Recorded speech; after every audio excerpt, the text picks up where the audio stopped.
Oke, bab pertama di materi kimia logam yaitu ikatan logam.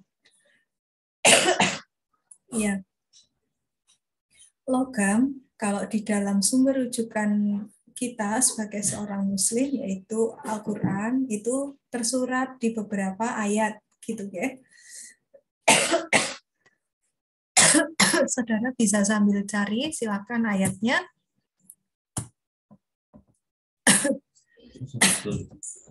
Misalkan surat Ali Imran ayat 14. Kemudian surat At-Taubah ayat 34. Di sana menceritakan tentang logam mulia. Kalau saya tidak salah ingat, menceritakan tentang perhiasan manusia yang berupa emas dan perak. Disebutkan di situ dua jenis logam, emas dan perak, yang dapat digunakan sebagai perhiasan. Di situ juga dijelaskan sebaiknya hiasan itu tidak berlebihan, kurang lebih, dan bisa digunakan untuk hal lain yang lebih bermanfaat. Kalau nggak salah seperti itu. Salah satu ayat di Al-Quran juga kita kenal ada Al-Hadid. Kita tahu ada itu yang artinya besi. Gitu ya. Beberapa logam sejak zaman purba itu sudah digunakan oleh manusia atau peradaban di saat itu. Gitu ya. Kemudian terus berkembang sehingga sekarang jadi berbagai logam atau senyawa logam yang dapat dimanfaatkan untuk berbagai kebutuhan. Gitu ya. Ya. Kemudian materi kimia logam itu nanti ada beberapa hal. Yang pertama pengantar ikatan logam. Teorinya ada dua teori yang akan kita bahas, yaitu teori awan elektron dan teori orbital molekul. Kemudian khusus pada logam, nanti penerapannya teori orbital molekul itu berupa teori pita. Dan nanti kita akan lihat teori pita pada bahan-bahan semikonduktor. Selanjutnya, karena sifat logam itu dipengaruhi oleh strukturnya, maka kita akan belajar tentang struktur logam dan model kemas geometri. Selanjutnya kita bahas tentang unit sel dan perhitungan geometri. Ya, ini juga ada kaitannya perhitungan geometri ini dengan sifat-sifat logam. Itu ya. Nah, pada pertemuan kali ini kita akan bahas 3 hal dulu. Ya, satu teori lautan elektron, teori orbital molekul, dan aplikasi teori orbital molekul pada logam.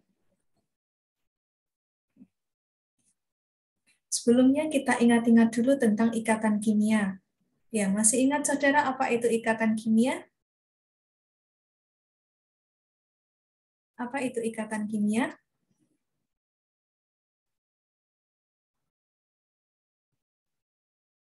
Apa itu ikatan kimia?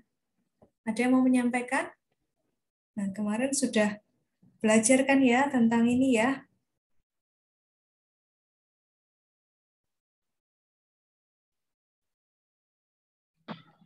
Kalau menurut saya, Bu, ikatan kimia itu adalah suatu gaya yang mengikat antara atom-atom dalam unsur atau senyawa. Gaya yang mengikat unsur-unsur dalam satu atau senyawa. Ada lagi punya pendapat yang lain?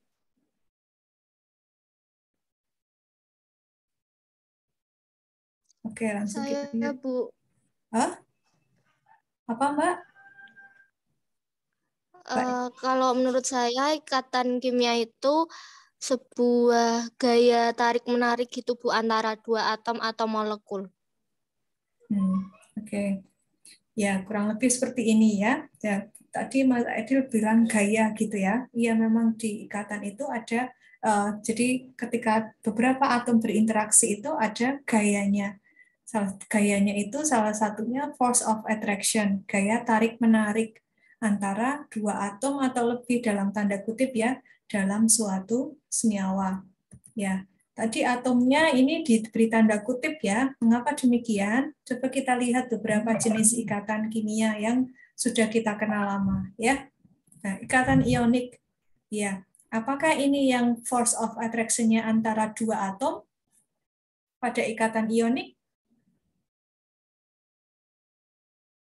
Dua atom atau dua apa ini? Ini contohnya ikatan ionik yang paling lazim dijadikan contoh, biasanya NaCl ya. Nah, itu antara atom Na dengan atom Cl atau antara apa? Yang tarik-menarik. Ibu antara Kalau ion positif dengan negatif ya, Bu? Oke, antar ion ya. Antar ion. Betul. Kemudian yang kovalen.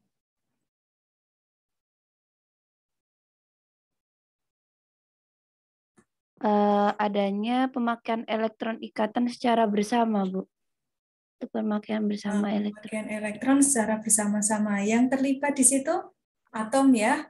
Nah, logam juga demikian ya. Fe dengan Fe, Na dengan Na, atau yang lainnya. Hidrogen ini, misalkan ikatan hidrogen. Ikatan hidrogen.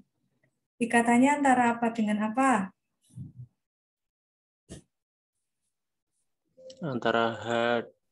Antara H pada satu molekul dengan molekul H pada molekul lain gitu, Bu. H dengan atom yang lebih elektronegatif, tapi dengan molekul yang berbeda. Molekul yang berbeda. Jadi antar molekul ya. Tarik-menariknya itu antar molekul kan ya. Ya, atom H di molekul yang satu dengan atom yang lebih elektronegatif pada molekul yang lain kan ya. Ya, jadi nggak mesti atom ya. Gitu ya. Iya, Bu. Oke. Nah, jadi ini force of attraction between two apa ya? Two atoms in a compounds. Ya, ini sedikit kita sudah bahas nanti tentang logam. Jadi yang force of attraction ya antar logam. Seperti apakah pada logam? Kita bahas sekarang. Ya. Ya, kalau kita lihat di SPU ini logam itu paling banyak. Lihat yang background-nya biru. Ya, sebagian besar unsur yang ada di SPU itu logam. Nah, contoh kalau ini contoh unsur-unsur logam. Kalau senyawa logam, saudara ada punya referensi apa?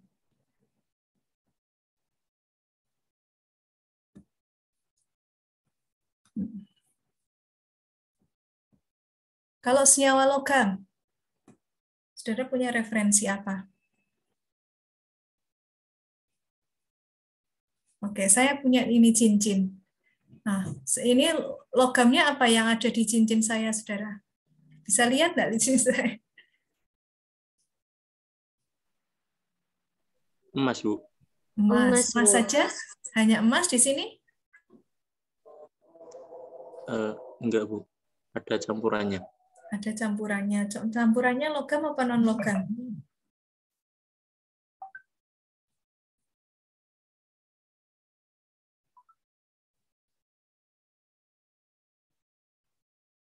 Campurannya logam apa non-logam?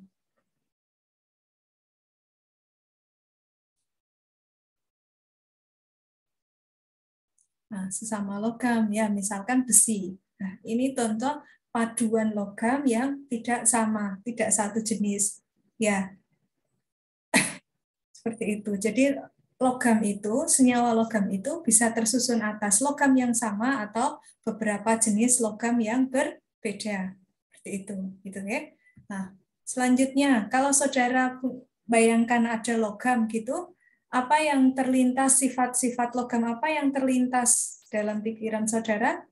Di suhu kamar wujudnya apa? Padat, Bu. Padat. Apakah semua logam wujudnya padat? Iya, Bu. Apakah semua logam wujudnya padat? ada mungkin yang berwujud cair, Bu. Ada yang berwujud cair ya. Raksa itu logam apa bukan? Raksa. Logam, Bu. Logam ya. Gallium itu juga logam dan itu wujudnya cair pada suhu ruang. Oke. Sekarang sifat yang kedua. Kalau misalkan saya punya logam, nih, kemudian ujungnya yang sini saya panaskan. Nah, apa yang terjadi dengan ujung yang lain? Ikut panas, Bu. Ikut panas, Bu. Ikut panas. ya, berarti dia konduktor ya, penghantar panas ya. Demikian juga dengan listrik ya. Kalau salah satu ujungnya dihubungkan dengan sumber listrik, ujung yang lain juga akan ada arus listrik yang mengalir di situ. Itu ya, konduktor listrik yang baik. Dapatkah logam kalau saudara tempa atau pukul-pukul logam, apa yang terjadi? Apakah ikatan logamnya akan putus? Atau bentuknya menjadi lentur, Bu. Berubah ya, berubah bentuknya. Lentur itu daktil. Dapat ditempa, kemudian dapat diubah bentuknya, itu malleable. Ya, dapat ditempa. Not brittle, tapi enggak rapuh. Jadi dia ikatan logamnya tetap kuat. Ya, kemudian sifat logam yang berikutnya diantaranya titik leleh dan titik didihnya itu bervariasi mulai dari moderat hingga titik didih yang tinggi, tergantung jenis logamnya.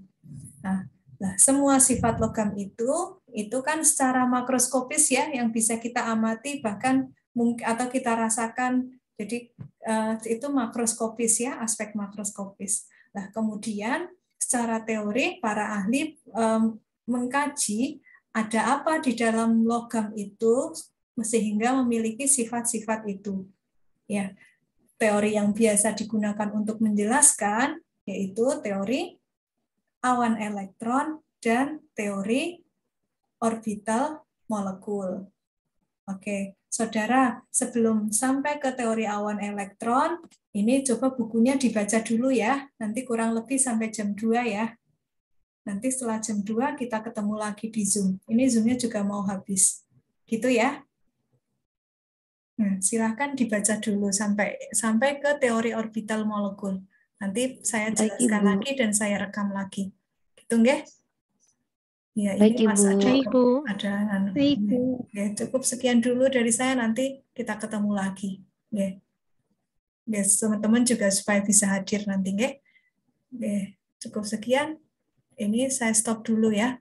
Dibaca dulu buku tadi yang saya share ya.